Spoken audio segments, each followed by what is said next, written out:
Baik, di sini saya akan menjelaskan tentang pengertian tunaganda. Tunaganda adalah anak yang memiliki kombinasi kelainan, baik dua jenis kelainan atau lebih, yang menyebabkan adanya masalah pendidikan yang serius, sehingga dia tidak hanya dapat diatasi dengan suatu program pendidikan khusus untuk satu kelainan saja, melainkan harus didekati dengan variasi program pendidikan yang sesuai dengan kelainan yang dimiliki. Kemudian ada contoh disabilitas. Yang pertama ada disabilitas fisik seperti amputasi, lumpuh yang layu atau kaku, cerebral palsy, lumpuh stroke, dan difabel kutsa. Yang kedua ada contoh disabilitas intelektual, yang diantaranya ada Down syndrome, Stunted, microcephaly, macrocephaly, dan scapulocephaly. Yang ketiga ada contoh disabilitas mental, yaitu demensia, skizofrenia, afektif bipolar, dan retardasi mental.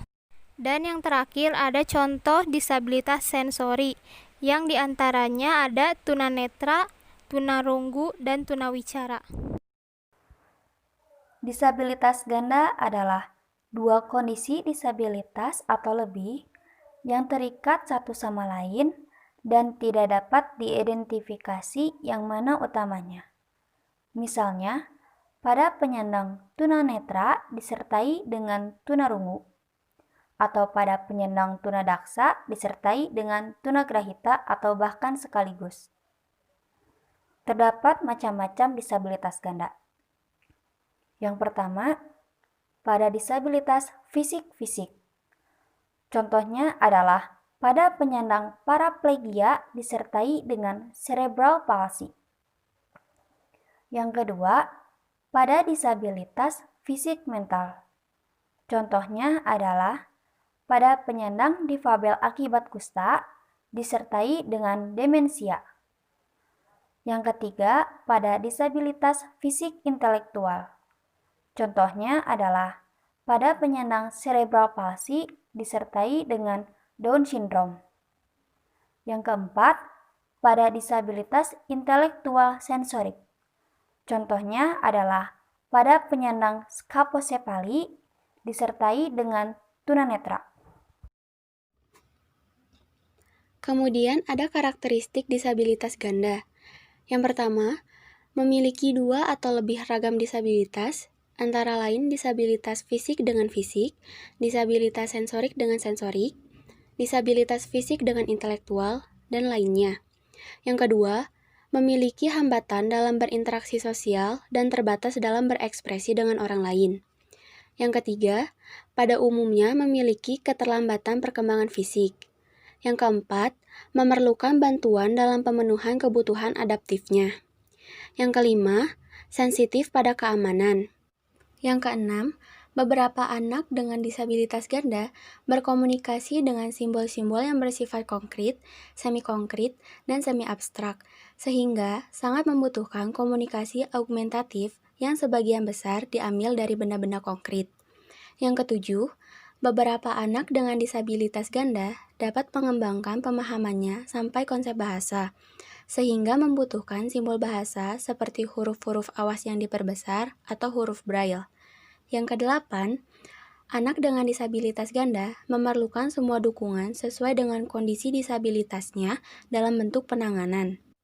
Penanganan untuk anak dengan disabilitas ganda tentu memerlukan kerjasama yang lebih, kebutuhan dan pelatihan dalam kemampuan komunikasi, pengenalan simbol konkret, penggunaan alat bantu, kebutuhan aktivitas sehari-hari, kebutuhan bina diri, dan keselamatan menjadi target utama yang harus dilakukan secara bersamaan untuk membantu perkembangan bagi anak dengan disabilitas ganda.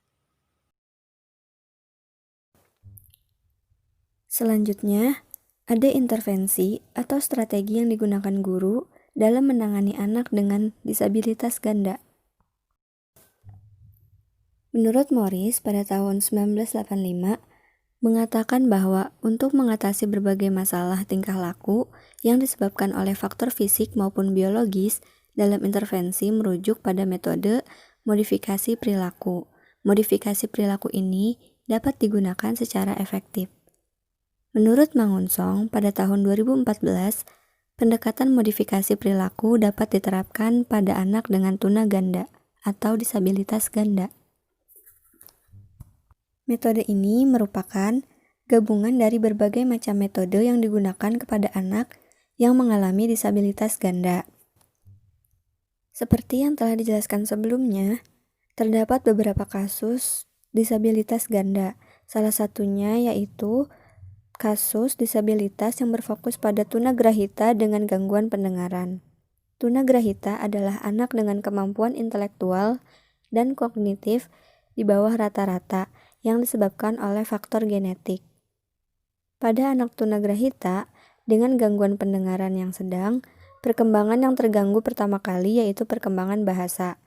Kemampuan berbahasa yang perlu dikuasai yaitu kemampuan berbahasa reseptif, yaitu memahami dan mengerti apa yang disampaikan, dan kemampuan bahasa ekspresif, yaitu mengemukakan perasaan atau pikiran. Pada kasus ini, anak tunagrahita dengan taraf retardasi mental, perkembangan bahasa terlambat muncul. Terlebih, anak mengalami gangguan pendengaran, maka anak kesulitan mendapat input bahasa dan akan mempengaruhi kemampuan bahasa ekspresifnya.